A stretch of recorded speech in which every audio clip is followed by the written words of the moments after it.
BRS మాజీ CM KCR కు election commission big shock అంటూ వార్తలు అయితే వస్తున్నాయండి. దీనికి సంబంధించి వివరాలు చెప్పడానికి వీడియో చేయడం జరుగుతుంది. చాలా మంది వీడియో వస్తున్నారు కానీ సబ్స్క్రైబ్ మర్చిపోతున్నారు.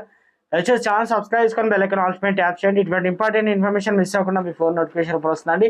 చాలా మంది మీరు చూస్తున్నారు కానీ లైక్ చేయడం లేదండి. దయచేసి లైక్ చేయండి, ఇన్ఫర్మేషన్ అందరూ తెలుస్తుంది. లోక్సభ ఎన్నికల ప్రచారంలో సందర్భంగా ఏప్రిల్ 5న సిరిసిల్లలో బీఆర్ఎస్ అధినేత కేసీఆర్ పౌరుష పదజాలంతో చేసిన కామెంట్లు సీరియస్ గా తీసుకున్న కేంద్ర ఎలక్షన్ కమిషన్ ఆయనకు మంగళవారం నోటీసులు జారీ చేసింది. పార్టీ అధినేతగా గతంలో ముఖ్యమంత్రిగా పనిచేసిన కేసీఆర్ ఎన్నికల ప్రవర్తన నియమావళిని ఉల్లంఘించారని, అందుకు తగిన ప్రాథమిక ఆధారాలు కమిషన్ కు పరిశీలించిందని EC principal secretary Avinash Kumar ఆ నోటీసులు అయితే పేర్కొన్నారు.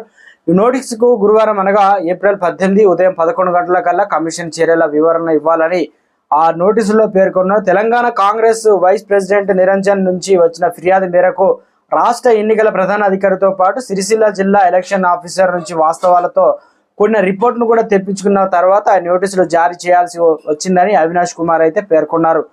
పిసిసి ఉపాధ్యక్షుడు నిరంజన్ నుంచి ఈ నెల 6న ఫిర్యాదు వచ్చిందని, అందులో సిరిసిల్లలో కేసీఆర్ చేసిన పౌరుష వ్యాఖ్యలు ప్రస్తావించారు. దీని మీద రాష్ట్ర ఎన్నికల ప్రధాన అధికారి ఇక ఈ నెల 9న లేఖ రాశామని, ఆయన 10వ తేదీన వివరణ వచ్చిందని అవినాష్ కుమార్ ప్రస్తావించారు. దీనికి తోడు సిరిసిల్ల జిల్లా ఎలక్షన్ ఆఫీసర్ నుంచి కూడా ఈ నెల 10న వచ్చిన రిప్లై కేసీఆర్ కు ఈ నెల 5న సిరిసిల్ల నుంచి చేసిన కామెంట్లకు సంబంధించిన కొన్ని వాస్తవాలు ఉదాహరించాలని నోటీసులో పేర్కొన్నారు.